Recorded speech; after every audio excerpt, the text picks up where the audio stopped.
أمرت وأنا أول المسلمين صدق الله العلي العظيم. اللهم صل على محمد وآل محمد. ایک اور بلندتر صلوات. اللهم صل على محمد وآل محمد. برادران عزیز، برادران اسلامی و ایمانی،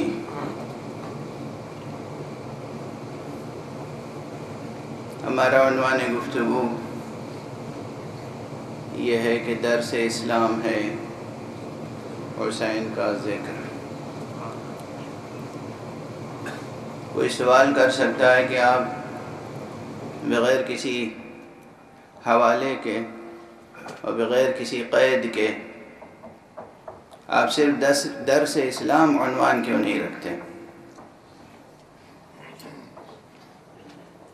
آپ کو کیوں اصرار ہے اس پر کہ ہم حسین کے حوالے سے اسلام کو سیکھیں گے؟ کیوں اصرار ہے؟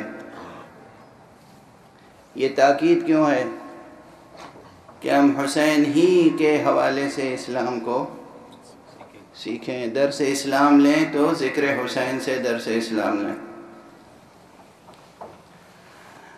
یہ سوال کسی کے بھی ذہن میں آ سکتا ہے، لیکن جواب بھی اس کا بہت واضح ہے، اور گزشتہ جو تقریر میں کر چکا ہوں ان میں بھی اس کا جواب آپ کو مل جائے گا. تاہم وضاحت کے ساتھ سوال سامنے آیا ہے تو وضاحت کے ساتھ اور صراحت کے ساتھ جواب بھی دینا ضروری ہے. دیکھیے، خود اللہ سبحانہ و تعالی نے اصول کو صرف لفظوں میں بیان نہیں کیا ہے، پورا قرآن گواہ ہے کہ اصول کو زندہ کرداروں کے حوالوں سے پیش کیا ہے.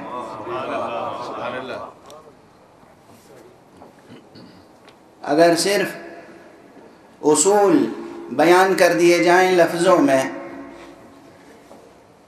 توحید یعنی اللہ ایک ہے، اسلام یعنی اللہ کے آگے سر تسلیم خم کرنا ہے، آخرت ہے اور ہمیں آخرت کی تیاری کرنی ہے،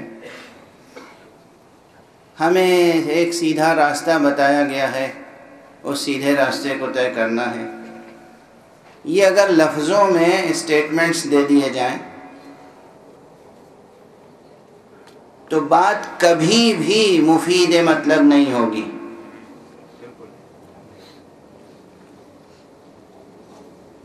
اور درد انسانیت کا مداوا نہیں ہوگا. اور خود قرآن مجید میں اللہ سبحانہ و تعالی نے جناب آدم سے لے کر اور جناب نوح سے لے کر اور جناب موسیٰ اور عیسیٰ اور تمام انبیاء علیہم السلام کے حوالے دیے کیوں ہیں؟ واقعات کیوں نقل کیے ہیں پروردگار عالم نے قرآن مجید میں؟ یعنی کرداروں کو پیش کیا ہے، ان کرداروں کو جو ان اصول کے حامل تھے، جو ان اصول کو مجسم پیش کر رہے تھے، ان کرداروں کو پیش کیا ہے. اور مقابل میں ان کرداروں کو بھی پیش کیا ہے جو ان اصولوں سے ٹکرا رہے تھے. حابیل کا تذکرہ ہے تو قابیل کا بھی ہے، موسیٰ کا تذکرہ ہے تو فرعون کا بھی ہے، ابراہیم خلیل کا تذکرہ ہے تو نمرود کا بھی ہے. اور ہمارے یہاں نہ آپ ہم سے یہ کہہ سکتے ہیں کہ اچھوں کا تذکرہ چھوڑ کے صرف اچھائی بیان کیجئے، نہ آپ یہ کہہ سکتے ہیں کہ صرف برائی کی نشاندہی کیجئے، بروں کو نہ پہچنوائیے.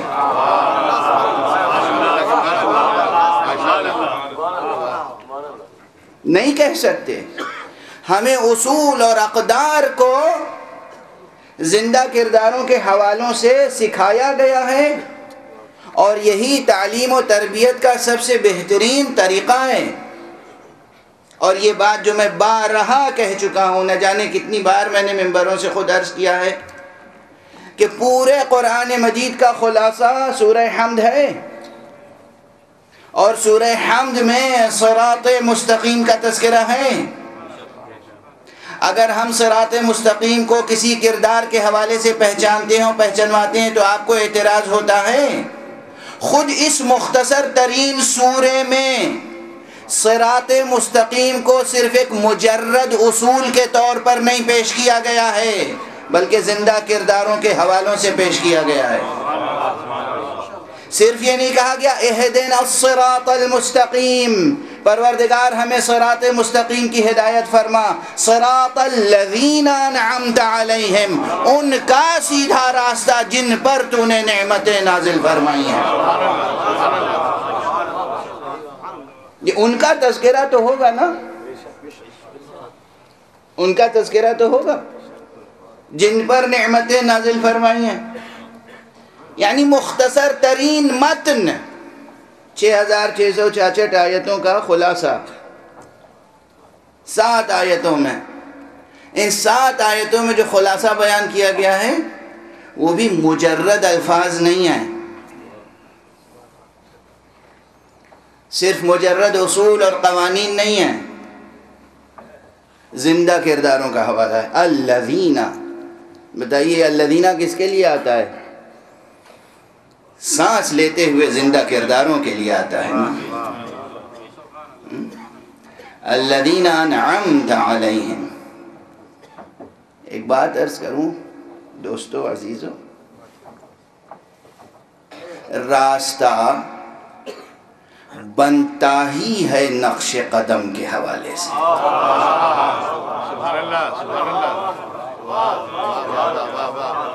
وہ راستے نہیں کہلاتے جن پہ کسی کا نقش قدم نہ ہو، اس پہ چلو تو وحشت ہوتی ہے۔ ویران راستوں پہ کوئی جاتا ہے، انہی راستوں پر گزرتا ہے انسان جہاں نقش قدم نظر آتے ہیں۔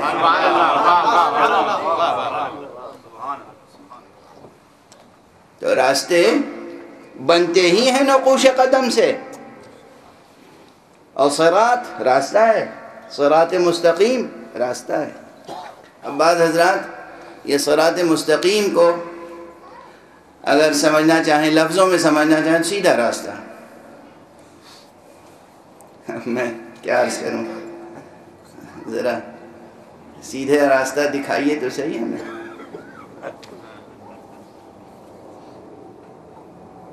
یہ سیدھا راستہ، یہ 2 کلمات بولنا جس قدر آسان سمجھتے ہیں آپ،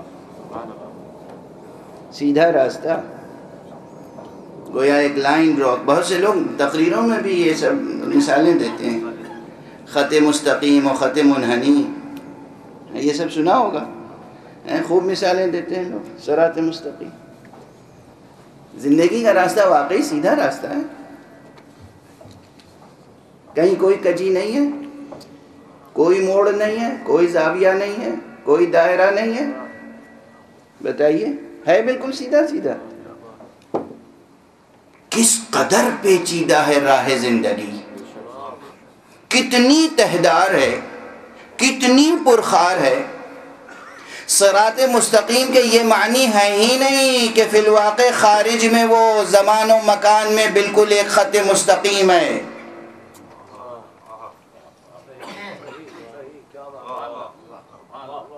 عالم خارج میں، اس عالم زمان و مکان میں ایک خط مستقیم ہے جس کا نام صراط مستقیم ہے۔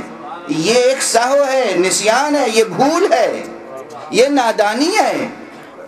صراط مستقیم یہ ہے کہ راستے کتنے ہی پیچیدہ کیوں نہ ہو، دل کا رشتہ خدا سے نہ ٹوٹے۔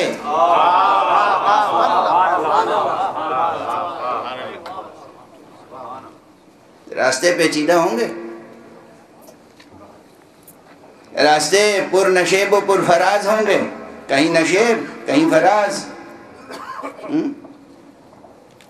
اب دوستو میں معافی ہی چاہ سکتا ہوں، بہت سے بچے ہوں گے جو نشیب و فراز کے بھی معنی نہیں جانتے ہوں گے، تو اب میں کس زبان میں باتیں کروں۔ اب یہ میری مجبوری ہے. کچھ آپ حضرات گھروں پہ جا کے ہماری تقریر کا ترجمہ بھی کر لیا کیجیے. ایک صلوات پڑھیے محمد.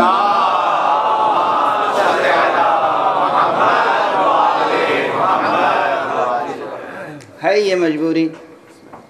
اور آپ جانتے ہیں کہ میں صرف یہ نہیں چاہتا کہ حق خطابت ادا ہو, نہیں, بات یہ ہے کہ پیغام پہنچے آپ تک. لیکن اب مختصر وقت ہے اور اس میں بات کچھ تو کہنی ہے, آپ تک منتقل کرنی ہے, تو کچھ ترجمانی آپ کر لیا کیجیے. زندگی کا راستہ بہت پرنشیب و فراز ہے, بہت پیچیدہ راستہ ہے, بے انتہا پیچیدہ راستہ ہے. کتنے علائق زندگی ہیں انسان کا. گھر سے چلیے, ذات سے چلیے, انسان کا اپنی ذات سے کیسا رشتہ ہونا چاہیے. آپ ہیں اور کوئی نہیں ہے, آپ اپنے ساتھ کیسا برتاؤ کریں.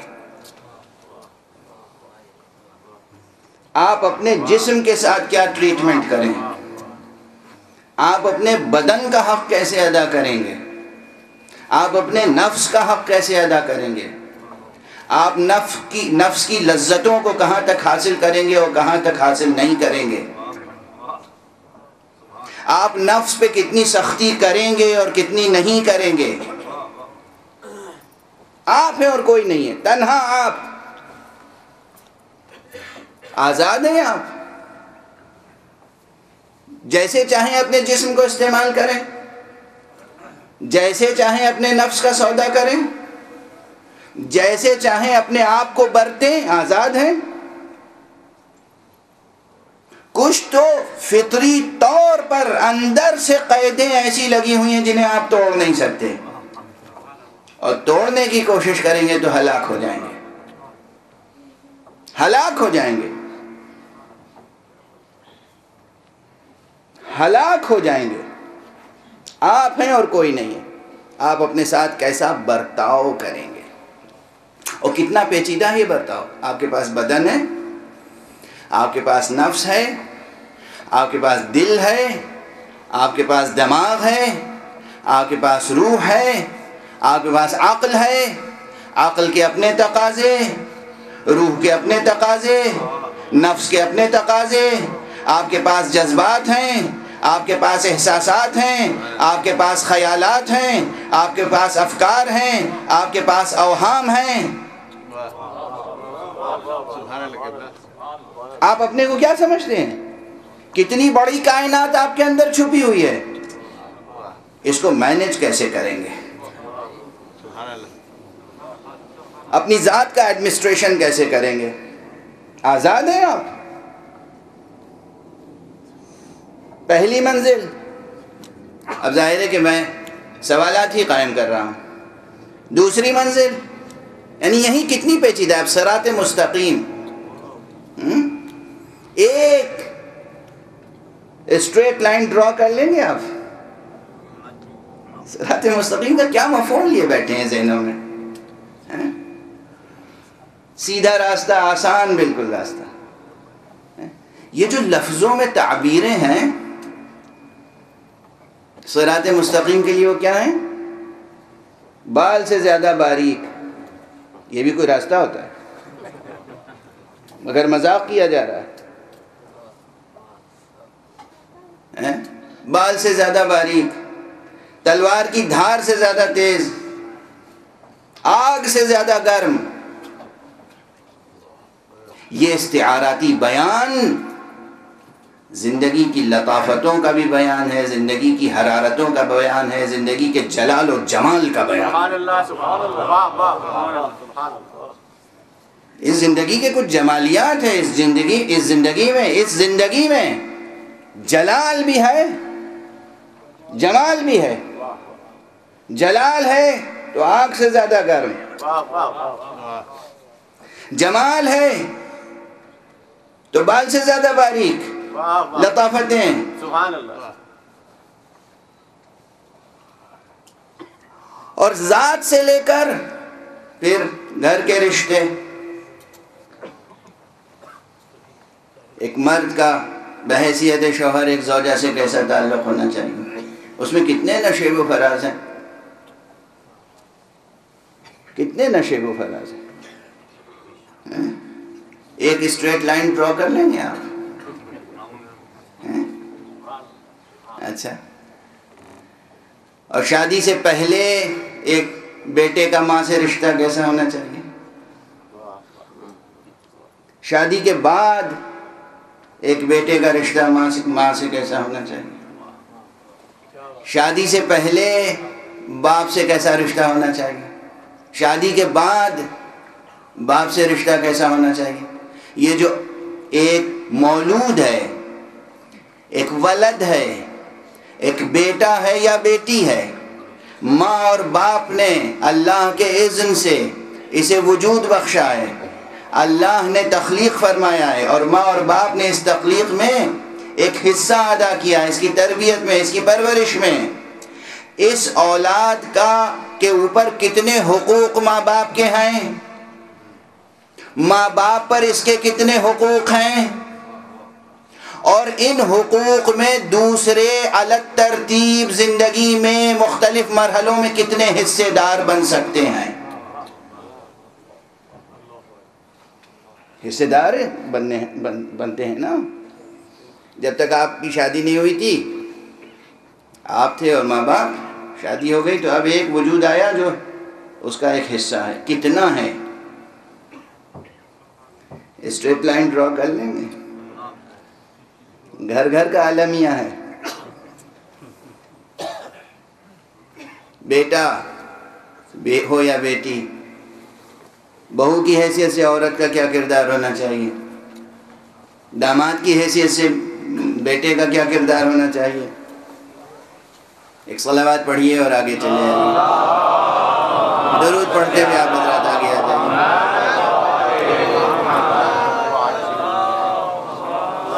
بلند صلوات پڑھیے، صلوات پڑھیے تو بلند آواز سے پڑھیے۔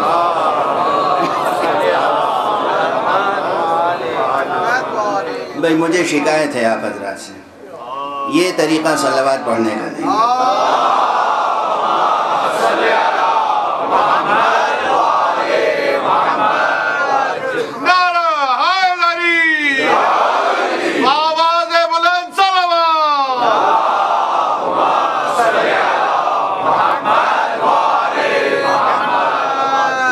میری تقریر ثقیل ضرور ہے، بوجھل ہے، بھاری ہے، مگر اس کا بوجھ سماعت پہ پڑنا چاہیے، گویائی پہ تو نہیں۔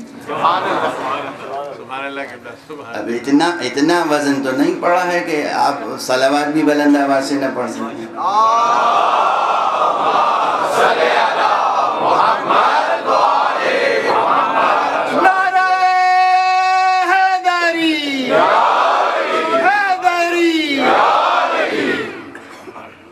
تو جناب والا، فرد کا فرد سے رشتہ خود اپنے آپ سے اور پھر کنبے سے۔ اچھا، ابھی تک تو صرف بیوی یا شوہر کا مسئلہ ہے، بیٹی اگر بہو بن جائے اور بیٹا اگر داماد بن جائے تو وہ اپنے زوج سے اور زوجہ سے کس طرح کا تعلق ہوگا اور کتنا حصہ محبتوں میں سے اسے دے گا۔ کتنا نازک مسئلہ ہے محبت کی تقسیم کا۔ سبحان اللہ، سبحان اللہ۔ مال نہیں بانٹنا ہے، گھر نہیں بانٹنا ہے، صرف مال نہیں بانٹنا ہے، محبت تقسیم کرنی ہے، یعنی وہ چیز تقسیم کرنی ہے جو تقسیم قبول نہیں کرتی۔ محبت وہ نور مجرد ہے جو قابل تقسیم نہیں ہے، اور اسے تقسیم کرنا ہے۔ کیسی آزمائش ہے، کیسی ابتلا ہے کہ نہیں؟ اب یہ تو جانتے ہیں نا، اب یہ میری اس تعریف سے تو اختلاف نہیں کریں گے، پہلے پڑھ چکا ہوں تفصیل سے، اب دہراؤں گا تھوڑی، ہر چیز دہرا دوں، یوں ہی کوئی ایک جملہ بھی دہراتا ہوں تو بڑی تکلیف ہوتی ہے۔ میں اکثر کہتا رہا ہوں کہ لفظ محبت تو ہر زبان پر ہے، معنی محبت سے لوگ آشنا نہیں ہیں۔ ہزار میں کوئی ایک مل جائے جو معنی محبت سے آشنا ہو تو اسے جھک جھک کے سلام کرو۔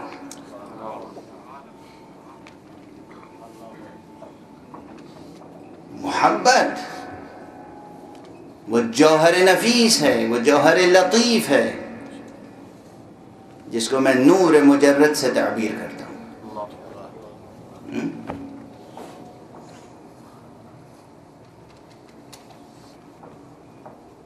یہ شعراء نے اور ادبا نے غزلیں لکھ لکھ کے، افسانے لکھ لکھ کے خوب محبت کی تفسیر کی ہے یا تذلیل کی ہے؟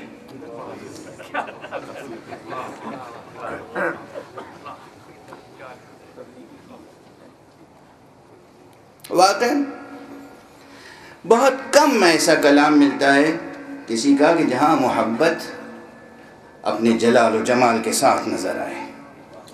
نہ خدا معلوم کس چیز کو محبت کہتے ہیں۔ جسم کی کشش کا نام محبت نہیں ہے، روح کی جاذبیت کا نام محبت ہے۔ اور روح خود مجرد ہے تو اس کی جاذبیت بھی تو مجرد ہوگی۔ روح کیا ہے؟ مادی چیز ہے۔ روح ایبسٹریکٹ ہے، روح ایبسٹریکٹ ہے تو روح کی کشش نور مجرد، اس لیے کہہ رہا ہوں۔ وقت نہیں ہے کہ میں اس موضوع کو چھیڑوں یا دہراؤں۔ دیکھیے، علمی حقائق کا ایک مزاج ہوتا ہے۔ جو لوگ فلسفے کا ذوق رکھتے ہیں ان کے لیے ایک جملہ کہہ کے آگے بڑھیں۔ علمی نکتہ جتنی بار آپ دہرائیں گے اس میں کچھ نہ کچھ اضافہ ضرور ہوگا۔ علم میں تابکاری پائی جاتی ہے، علم میں ہمیشہ ارتقاء ہوتا رہتا ہے، علم ہمیشہ ترقی کرتا رہتا ہے۔ علم جمود سے آشنا نہیں ہے، علم جمود سے آشنا نہیں ہے، جامد حقیقت کا نام نہیں ہے علم۔ علم میں مسلسل ایک پلک جھپکنے بھر کی مدت بھی ایسی نہیں گزرتی کہ علم میں اضافہ نہ ہو۔ شجر علم مسلسل نشو و نما کرتا ہے۔ تو علمی نقطے دہرانے میں بھی کوئی مذائقہ نہیں ہے، بشرطے کہ وہ علمی ہوں،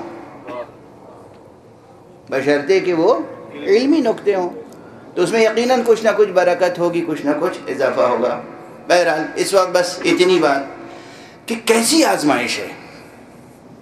محبت نور مجرد ہے جو قابل تقسیم نہیں ہے، اور اسے تقسیم کرنا ہے۔ ماں کا حصہ ہے اس میں، باپ کا حصہ ہے اس میں، عزیزوں کا حصہ ہے اس میں، دوستوں کا حصہ ہے اس میں، بیوی بچوں کا حصہ ہے اس میں۔ اب اس مسئلے میں نہ جانے کتنے دائرہ در دائرہ در دائرہ در دائرہ زندگی نظر آئے گی۔ خط مستقیم تو بنا ہی نہیں سکتے ہیں، اسٹریٹ لائن تو ڈرا کر ہی نہیں سکتے ہیں۔ تو اب سمجھیے کہ صراط مستقیم کسے کہا گیا ہے؟ اچھا، گھر سے نکلے خاندان تک پہنچے، خاندان سے نکلے معاشرے تک پہنچے، معاشرے میں صرف ایک دین و مذہب و مسلک کے لوگ نہیں ہیں، معاشرے میں تو انسانی معاشرہ ہے، ان سب کا حصہ ہے آپ کی محبت میں۔ انسانوں سے بڑھ کر حیوانوں کا حصہ ہے آپ کی محبت میں، درختوں کا حصہ ہے آپ کی محبت میں، زمین کا حصہ ہے آپ کی محبت میں۔ زمین پر زمین کا لحاظ کر کے نرم نرم قدم رکھ کر آگے بڑھیں گے تو زمین دعائیں دے گی اور شفاعت کرے گی، اور زمین پر تکبر سے چلیں گے تو زمین لعنت کرے گی اور خدا سے شکایت کرے گی۔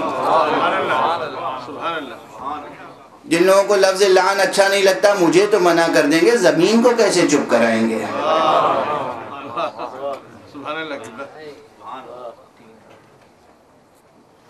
سمجھ میں آ رہی ہے باتیں؟ یہ زندگی، زمین تا آسمان، ایک فرد پر کن کن چیزوں کا کتنا حق ہے، اور وہ سب حق ادا ہونا ہے۔ اور ان تمام حقوق کو ادا کرنے کی راہ کا نام ہے صراط مستقیم۔ کیسی تہدار ہے یہ صراط مستقیم! یہ کسی جیومیٹری کے ماہر یا کسی میتھمیٹیشین سے یہ نقشہ بننے والا نہیں ہے صراط مستقیم کا، یہ انہی سے نقشہ بن، ان کے نقوش قدم سے یہ نقشہ بنے گا جن پر اللہ کی نعمتیں ہیں۔ صلوات پڑھ دیجئے محمد۔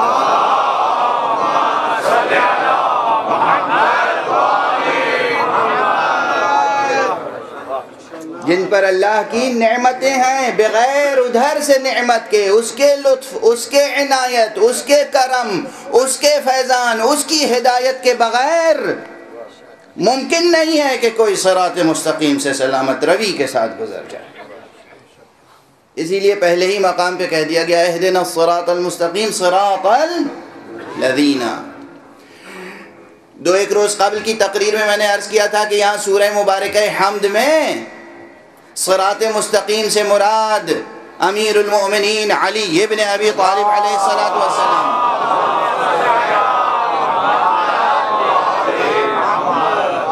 اور آج میں ایک جملہ عرض کر رہا ہوں، اور وہ یہ ہے کہ صراط الذی نہیں ہے، الذی آتا ہے ایک کے لیے، الذین آتا ہے جمع کے لیے۔ تو یہاں اس الذین نے سمجھا دیا کہ یہاں محمد بھی ہیں، علی بھی ہیں، حسن بھی ہیں، حسین بھی ہیں۔ اہل بیت کی محبت میں بلند ہے الصلوات۔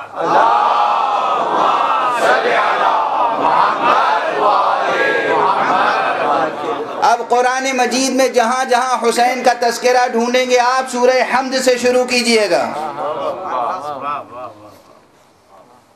ذکر حسین کہاں کہاں حق سبحانہ وتعالی نے کیا ہے۔ وہ سوال ذہن میں ہے؟ سوال کرنے والے نے سوال کیا کیا کہ آپ کو اصرار کیوں ہے کہ حسین کے حق کیا، کہ آپ کو اصرار کیوں ہے کہ حسین کے حوالے سے درس اسلام حاصل کریں؟ جواب یہ ہے کہ قرآنی اسلوب یہ ہے، وحی کا اسلوب یہ ہے، انداز ہدایت الہیہ یہ ہے، انداز ربوبیت رب یہ ہے کہ وہ زندہ کرداروں اور زندہ پیکروں کے حوالے سے دین سکھاتا ہے، اور وہ زندہ کردار جو اس کی نگاہ میں معتبر ہوں۔ پوری دنیا مل کے کسی کو سند اعتبار بخشے، وہ سند کوئی حیثیت نہیں رکھتی۔ ہم کیا، ہماری نگاہ کیا، ہماری سند کیا؟ وہ جسے سند اعتبار بخشے۔ تو صراط الذین سے گفتگو جب شروع ہوگی تو بس وہیں سے زندہ کرداروں کا حوالہ چاہیے، زندہ کرداروں کا حوالہ، لفظ نہیں، لغت میں تلاش کرنے کے لیے الفاظ نہیں۔ اب پھر یہی پرانا نہ جانے 10 بار 20 بار کتنی بار یہ جملے دہرا چکا ہوں، ممبر پہ بھی اور سیمیناروں میں بھی، کہ عزیزوں الفاظ کے معنی آپ تلاش کرتے ہیں ڈکشنری میں؟ ڈکشنری میں معنی ملتے ہیں؟ کیسا دھوکہ ہے آپ کو، ڈکشنری میں معنی ہوتے ہی نہیں، ڈکشنری میں معنی نہیں ہوتے ہیں، ڈکشنری میں لفظ کے بدلے میں لفظ ملتا ہے، ڈکشنری میں لفظ کے بدلے میں لفظ ملے گا۔ مجھے انگریزی نہیں آتی، صرف اردو آتی ہے، وہ بھی بس ایک سرور ہے کہ اردو آتی ہے، اب مجھے تو اردو بھی نہیں آتی۔ میرے کسی عزیز نے مجھے خط لکھا ایسی ملی جلی زبان میں کہ ایک لفظ انگریزی کا تھا، ایک اردو کا، اور نہ اس کی گرامر صحیح تھی نہ اس کی گرامر صحیح تھی۔ اب میں سوچ رہا تھا اس بچے کو سمجھاؤں کیسے، تو میں نے جواب میں لکھا کہ بیٹا آپ کو چونکہ دونوں زبانیں بہت اچھی آتی ہیں اس لیے آپ نے ملی جلی زبان میں ہمیں خط لکھا ہے، ہمیں چونکہ اردو بھی نہیں آتی شاید صحیح، اس لیے ہم صرف اپنی ٹوٹی پھوٹی اردو میں آپ کو جواب دے رہے ہیں، ایک زبان۔ کم سے کم آدمی ایک زبان تو سلیقے کی بولے اور سمجھے۔ اس زبانوں کا مسئلہ بڑا نازک مسئلہ ہے، شرف انسانی سے جڑا ہوا ہے زبان کا مسئلہ۔ سبحان اللہ. جو انسان صحیح لفظوں میں صحیح عبارتوں میں اپنی ترجمانی نہ کر سکے وہ یہ سمجھ لے کہ ابھی اس کا انسانی قد حد بلوغ تک نہیں پہنچا.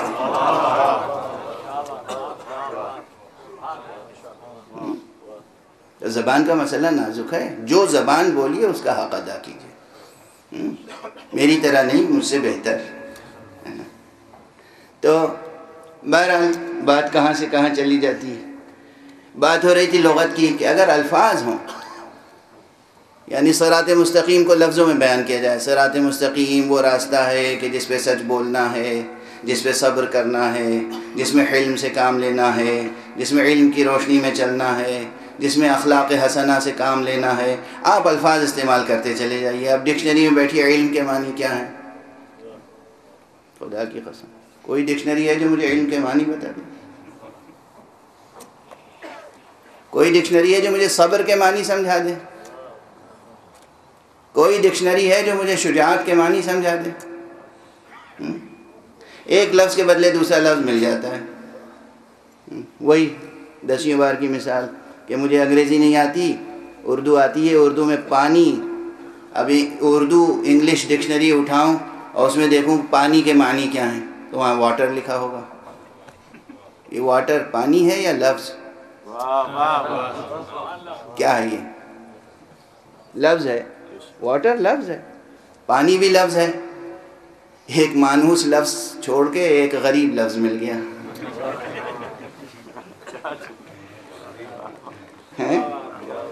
ایک لفظ کے بدلے دوسرا لفظ مل گیا. پیاس تو نہیں بجھی؟ پیاس بجھ گئی؟ کسی کو پیاس لگی ہو اور پانی کے معنی ڈکشنری میں دیکھ کے پیاس بجھا لے گا؟ نہیں بجھے گی نا. تو اب اسے سمجھیے. یہ باتیں اسکول میں لوگ نہیں بتاتے ہیں، ہم سے سن لیجئے. یہ یونیورسٹی تک لوگ نہیں بتاتے ہیں. ڈکشنری صرف مردہ لفظوں کا مقبرہ ہے بس. ڈکشنری مردہ لفظوں کا مقبرہ ہے. اس میں بے جان الفاظ ہیں. اب ظاہر ہے یہ کوئی زندہ ادیب ہوتا ہے، زندہ شاعر ہوتا ہے، زندہ خطیب ہوتا ہے، زندہ مصنف ہوتا ہے جو ان مردہ لفظوں میں روح پھونکتا ہے. تو لفظ و معنی کا تو یہ مسئلہ ہے کہ ڈکشنری میں آپ کو معنی ملیں گے نہیں. اب اگر لفظوں میں صراط مستقیم بیان کر دیا جائے تو کیا اختلاف مٹ جائے گا؟ اختلاف بڑھتا چلا جائے گا. صراط مستقیم یہ ہے کہ انسان اپنی خودی سے کام لے. اب اگر میر تقی میر کے یہاں خودی کا لفظ ڈھونڈ لیا تو کیا خودی کے معنی ہوں گے؟ اور اقبال کے یہاں خودی کا لفظ مل گیا تو کیا معنی ہوں گے؟ توجہ ہے؟ صراط مستقیم یہ ہے کہ انسان اپنی خودی کو پامال نہ کرے. ارے خودی کے کتنے معنی ہیں؟ 1 صدی پہلے کچھ اور معنی تھے، 1 صدی کے بعد کچھ اور معنی ہیں.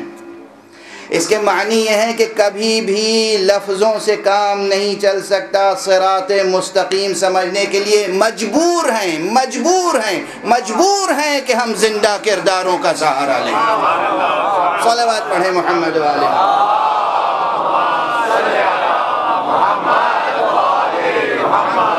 علی کی بادشاہی ہے، علی اس میں الہی ہے کہ ہر میزان میں تولا علی مولا علی مولا.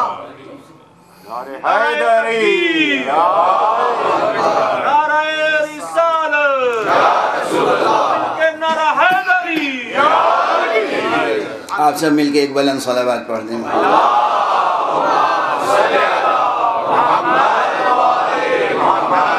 اب عزیزان گرامی سمجھ میں آ رہی ہے یہ بات کہ ہماری تہذیب میں یہ جو اہل بیت سے وابستہ تہذیب ہے اور جسے تہذیب عزا اور تہذیب ولا کہتے ہیں، اس میں ایک خاص چیز دیکھیں گے آپ. قرآن مجید کی تلاوت ہوتی ضرور ہے.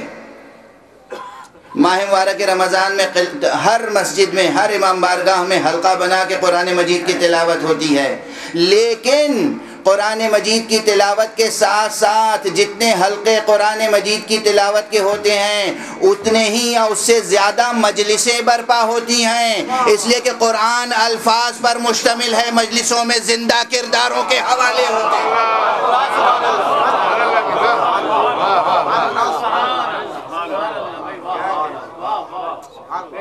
آپ ان مجلسوں کو بدعت سمجھتے ہیں؟ آپ ان مجلسوں کو یہ سمجھتے ہیں کہ یہ مجلسیں ایک خاص مسلک کے لوگوں کی ایجاد ہے؟ ان مجلسوں میں آغاز قرآن سے ہوتا ہے، کوئی مجلس ایسی نہیں ہوتی جس کا آغاز قرآن سے نہ ہو۔ ہر آنے والا حمد الہی اور نعت نبوی کے بعد کوئی نہ کوئی آیت قرآن مجید کی پڑھتا ہے اور اس کے ضمن میں آیت کے الفاظ و معنی کو زندہ حوالوں سے بیان کرتا ہے۔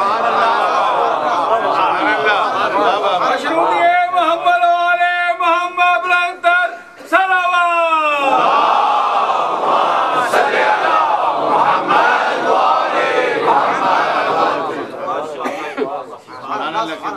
اسی لیے مجالس کے انعقاد کے لیے معصومین نے تاکید فرمائی، احیو امرنا، ہمارے امر کو زندہ کرو۔ پوچھنے والوں نے پوچھا آقا کیسے امر کو زندہ کریں؟ ان کا امر کیا ہے؟ توحید۔ ان کا امر کیا ہے؟ عدل الہی۔ ان کا امر کیا ہے؟ آخرت سازی۔ اور کیا ہے امر؟ مگر یہ توحید، یہ عدل الہی کا نفاذ، یہ آخرت سازی ممکن کیسے ہوگی؟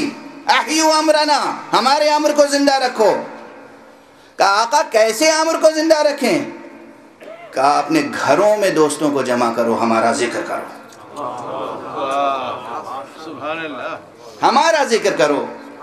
اللہ نے جو ہم پہ نعمتیں نازل کی ہیں بیان کرو، ہمارے فضائل بیان کرو، ہمارے مصائب بیان کرو۔ ہمیں یاد رکھو، ہمیں بھلاؤ نہیں۔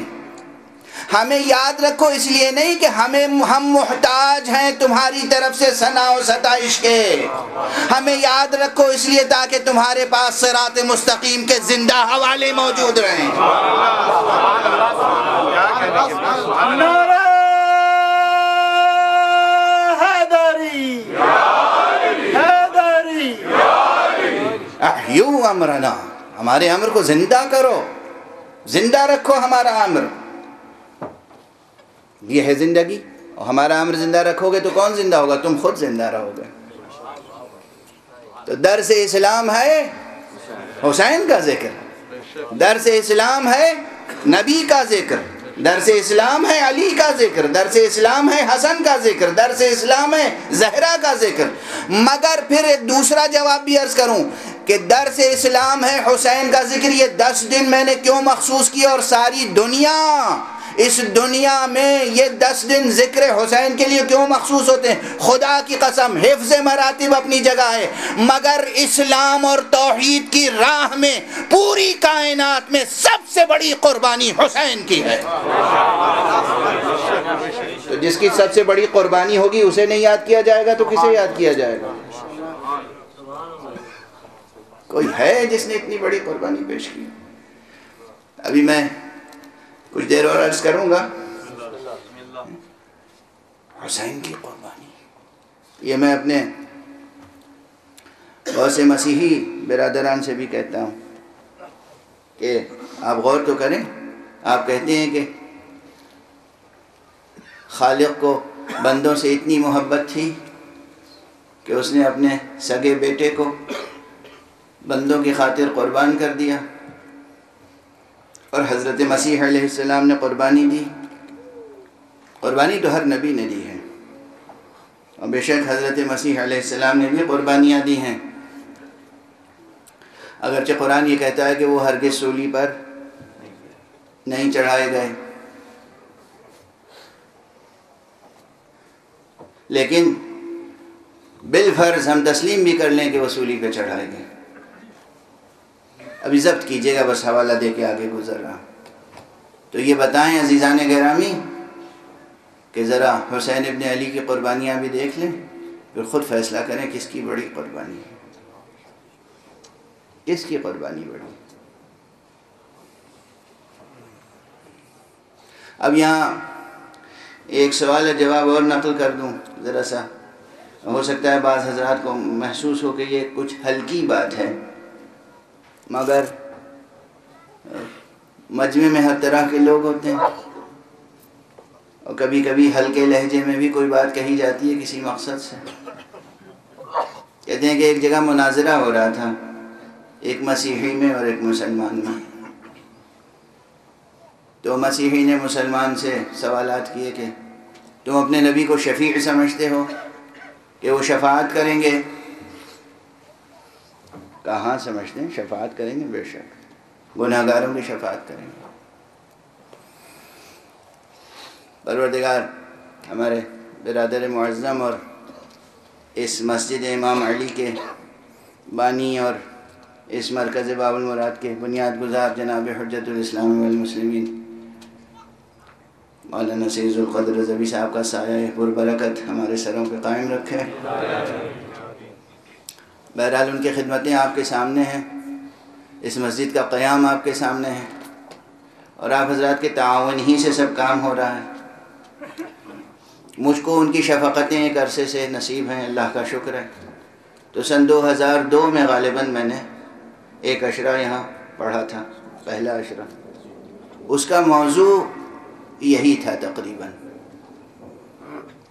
کہ جو محبت الہیہ کا تصور پیش کرتے ہیں مسیحی برادران، اور جو محبت الہیہ کا تصور اور رحمت الہیہ کا تصور اسلام پیش کرتا ہے، اس کا موازنہ کر لیا جائے،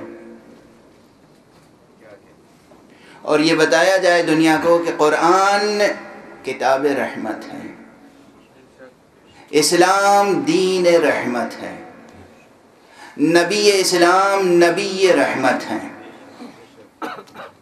اور جس محبت الہیہ کا اظہار کرتے ہیں دوسرے برادران، انہیں احساس ہونا چاہیے کہ زمین تا آسمان فرق ہے۔ بھئی آپ یہ بتائیے، اب ذہن میں آ گئی بات اور یہ نقطہ آ گیا درمیان میں، تو عرض کر کے ہی آگے بڑھوں کہ یہ کتاب مقدس ساری دنیا میں تقسیم کی جاتی ہے، اور اس میں ایک بات لکھی ہوتی ہے کہ اے انسانوں دیکھو رب کو تم سے کتنا پیار ہے، اتنا پیار ہے، اتنا پیار ہے، اتنا پیار ہے کہ تمہارے گناہوں کا کفارہ رب نے اپنے سگے بیٹے کو بنا دیا۔ یہ محبت الہیہ کا تصور پیش کیا جاتا ہے۔ ایک دم سے گفتگو میں ایک موڑ آ گیا، لیکن بہرحال یہ ضروری تھا غالباً، اس لیے زبان پہ آ گیا۔ محبت کا تصور ہے اس میں یا کہیں کوئی مغالطہ ہے؟ دیکھیے یہ بتائیے، یہاں بہت سے حضرات صاحب اولاد ہوں گے، کسی کے 2 بیٹے ہوں، میں فی الحال 2 کی مثال دے رہا ہوں، مثال ہوتی ہے۔ ایک بیٹا بہت لائق ہو، بہت ہر اعتبار سے لائق، اس میں علم بھی ہو، حلم بھی ہو، اخلاق حسنہ بھی ہو، کردار بھی ہو، حسن بھی ہو، جمال بھی ہو، سب کچھ ہو، اور ایک بیٹا نالائق ہو۔ یہ نالائق بیٹا کہیں کسی گناہ میں مبتلا ہو جائے، کوئی جرم کر لے، گرفتار ہو جائے، اور اسے پھانسی کی سزا ہو جائے، تو جو باپ ہے وہ یہ تو کوشش کرے گا کہ وہ نالائق بیٹا سزا سے بچ جائے، مگر یہ کبھی نہیں کرے گا کہ جا کے عدالت میں کہے کہ میرے اس لائق بیٹے کو آپ پھانسی پہ چڑھا دیجئے، اس نالائق کو چھوڑ دیجئے۔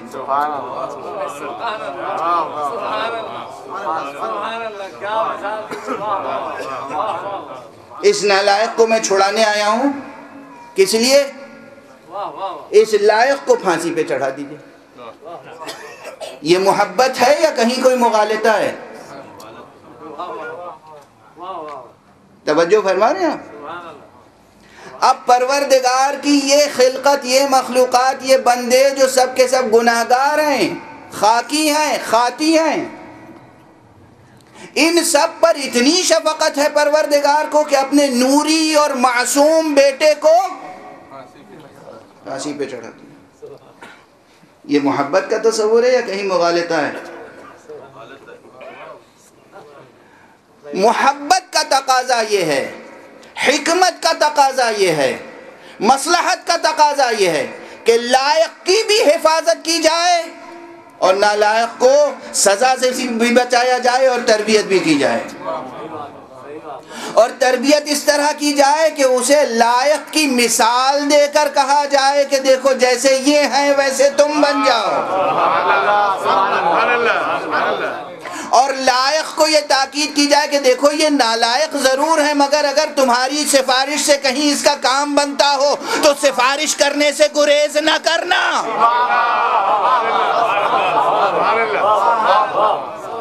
توجہ فرما رہے ہیں؟ تو بس اسلام میں یہی ہے کہ اسلام نے تمام نبیوں کو، تمام اولیاء اللہ کو ایک عظمت دی ہے، مگر کسی معصوم کو کسی غیر معصوم کا فدیہ تھوڑی بنایا جا سکتا ہے۔ ہاں حق شفاعت ہے، یہ جو اسلام میں حق شفاعت ہے یہ ہے محبت الہیہ۔ محمد محبوب خدا ہیں، تو محبوبیت کا اثر کیا ہے؟ ان کے اپنے جو مراتب ہیں وہ تو ہیں ہی، ان کے کہنے سے خلقت کی شفاعت ہو جائے گی، گناہگار بخش دیے جائیں گے۔ تو بحث اسی پہ ہو رہی تھی کہ بھئی یہ بتائیے کہ یہ شفاعت کا تصور جو ہے آپ کے یہاں، کیا واقعاً شفاعت اللہ سنتا ہے تمہارے نبی کی؟ کہاں بالکل سنتا ہے اور سنے گا۔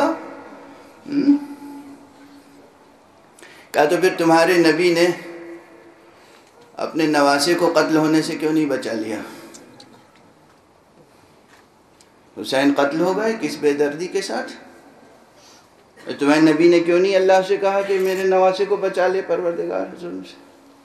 اب ظاہر ہے یہ مناظرے کی بات ہے، ابھی کوئی روایت نہیں ہے، جیسا سوال ویسا جواب ہوتا ہے، اسے کہتے ہیں جواب نقضی۔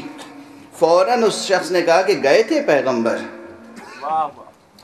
گئے تھے خدا کی بارگاہ میں، پیغمبر نے کہا کہ یا اللہ میرے نواسے کو بچا لے، تو اللہ نے کہا میں اپنے سگے بیٹے کو نہیں بچا سکا تو تمہارے نواسے کو کیا بچاؤں؟ ایک صلوات پڑھ دیجئے محمد۔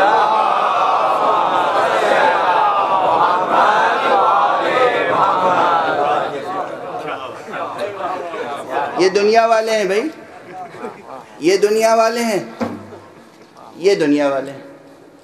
اور بات میں نے پہلے ہی کہہ دیا تھا معذرت کے ساتھ کہ بات ہلکی سی ہے، مگر جو ہلکی عقل والے ہیں ان کو ہلکی ہی بات کہہ کے سمجھایا جا سکتا ہے۔ صلوات پڑھ دیجئے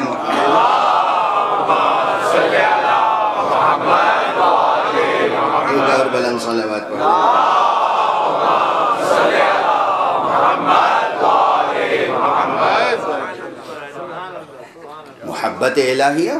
محبت الہیہ یہ کہ اس کے معصوم بندوں کا اپنا مقام ہے، مرتبہ ہے، اور ان معصوم بندوں کو، گنہگار بندوں کا شفیع بنایا گیا، ہادی بھی بنایا گیا، شفیع بھی۔ یہاں ہدایت کریں گے وہاں شفاعت کریں گے، دونوں جہان کے لیے دو کام انہیں عطا کیے گئے، اس جہاں میں ہدایت اور اس جہان میں شفاعت۔ اس ہدایت و شفاعت کے بغیر ہم صراط مستقیم طے نہیں کر سکتے، اور اس صراط مستقیم کے لیے، اس درس اسلام کے لیے تمام دروس، چاہے توحید کا درس ہو، چاہے عدل کا درس ہو، چاہے نبوت کا درس ہو، چاہے امامت و ولایت کا درس ہو، چاہے آخرت کا درس ہو، چاہے اصول ہوں، فروع ہوں، اخلاق ہوں، ہر جگہ ہمیں زندہ کرداروں کی ضرورت ہے۔ اس لیے حضرت صلی اللہ علیہ وآلہ وسلم سے لے کر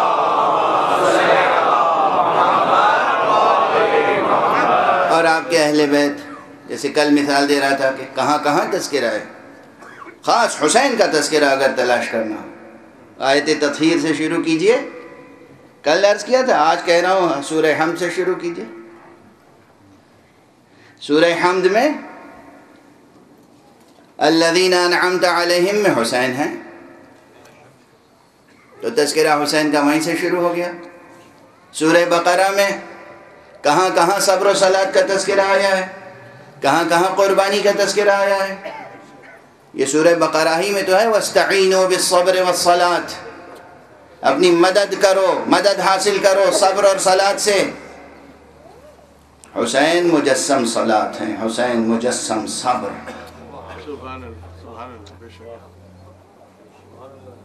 اسی طرح ہر سورے میں، اب وقت میں گنجائش نہیں ہے کہ میں ہر سورے میں آیات کی نشاندہی کروں، ورنہ آیات کی نشاندہی کی جا سکتی ہے اور کی گئی ہے۔ یہ کوئی آج سے 12-14 برس پہلے کی بات ہے جب میں نے ایک بہت تفصیلی مقالہ لکھا تھا حسین اور قرآن۔ اب یاد نہیں کہ کتنی آیتیں اس میں ذکر کی تھیں کہ جن آیتوں کا تعلق خاص حضرت سید الشہداء علیہ السلام سے۔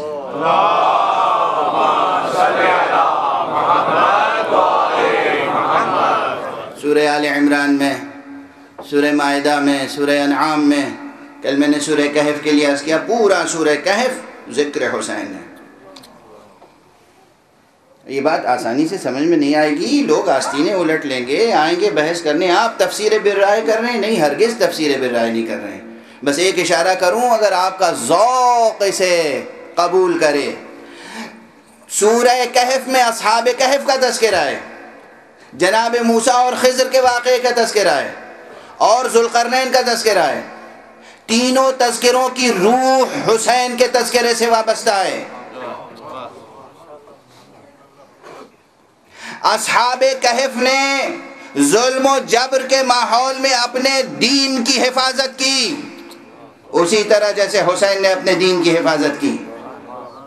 موسیٰ و خضر کے قصے میں نبوت اور ولایت کے تقاضے الگ الگ نظر آتے ہیں۔ موسیٰ میں جلال نبوت ہے، خضر میں جمال ولایت ہے، اور حسین وہ ذات ہے جس میں جلال نبوت بھی ہے، جمال ولایت بھی ہے۔ نبی نہ ہوتے ہوئے حسین میں جلال نبوت موجود ہے۔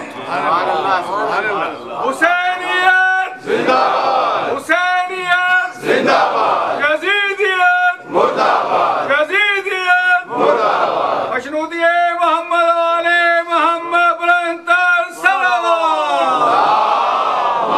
صلی اللہ محمد علی محمد۔ ویسے بہت ہی سادہ سے الفاظ کے دو مصرے مجھے یاد آ گئے، میرے ہی ہیں، اور وہ جناب موسیٰ و خضر کے تعلق سے ہیں، اسی سورہ کہف کے تعلق سے ہیں۔ قصہ بتا رہا ہے یہ موسیٰ و خضر کا، قصہ بتا رہا ہے یہ موسیٰ و خضر کا، پیغمبری کچھ اور، ولایت کچھ اور ہے۔ اب یہ تو قرآن کی ترجمانی ہے صرف۔ جناب موسیٰ پیغمبر ہیں، اولو العزم پیغمبر ہیں، صاحب کتاب پیغمبر ہیں، صاحب حکم پیغمبر ہیں۔ جناب موسیٰ کا جلال قرآن مجید نے بیان کیا ہے، اپنے تمام جلال و جبروت کے ساتھ جناب موسیٰ کو پروردگار بھیج رہا ہے کہ جاؤ ذرا میرے ایک بندہ صالح سے ملاقات تو کر لو۔ یہ وہ بندہ صالح ہے جسے ہم نے اپنے پاس سے علم عطا کیا ہے، اور وہ کون ہے؟ خضر ہے۔ اب یہ میری لفظیں نہیں ہیں، اب یہ تو قرآن مجید جا کے پڑھیے کہ ان دونوں میں جب ملاقات ہوئی ہے تو پھر آپس میں گفتگو کس لہجے میں ہوئی ہے۔ حد ادب ہمارے لیے تو ہے، ہم تو کچھ کہہ ہی نہیں سکتے۔ وہ موسیٰ ہے صاحب وحی، اور یہ عبد خدا ہے جس کو من لدنا علما، پروردگار نے علم لدنی عطا کیا ہے۔ جناب موسیٰ آئے ہیں اپنے تمام جاہ و جلال سے گویا دستبردار ہو کر، کاندھے جھکا کر، خضوع و خشوع کے ساتھ، مجھے اپنے ساتھ لے لیجئے۔ کہا نہیں، تم میرے ساتھ دے نہیں سکتے، تم میرا ساتھ دے نہیں سکتے۔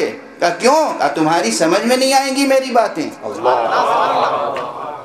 اور جب تک باتیں سمجھ میں نہ آئیں ہمارا ساتھ کیسے دے سکتے ہو؟ اور پھر یہ ہوا، دنیا ہم سے پوچھتی ہے کہ حسین نے مدینہ کیوں چھوڑا، حسین نے ساتھ میں کنبہ کیوں لیا، حسین نے یہ کیوں کیا، حسین نے وہ کیوں کیا، حسین نے اپنا نقصان کیا، حسین نے ہلاکت کا سودا کیا۔ جناب خضر چلتے ہیں، چلتے ہی کشتی میں سوراخ کر دیتے ہیں۔ آپ کی سمجھ میں نہیں آئیں گے اسرار اعمال حسین، اگر آپ کی سمجھ میں نہ آئے تو ذرا اوپر اٹھ کے دیکھیے کہ موسیٰ کو سمجھ میں نہیں آیا کہ یہ خضر نے کیا کیا۔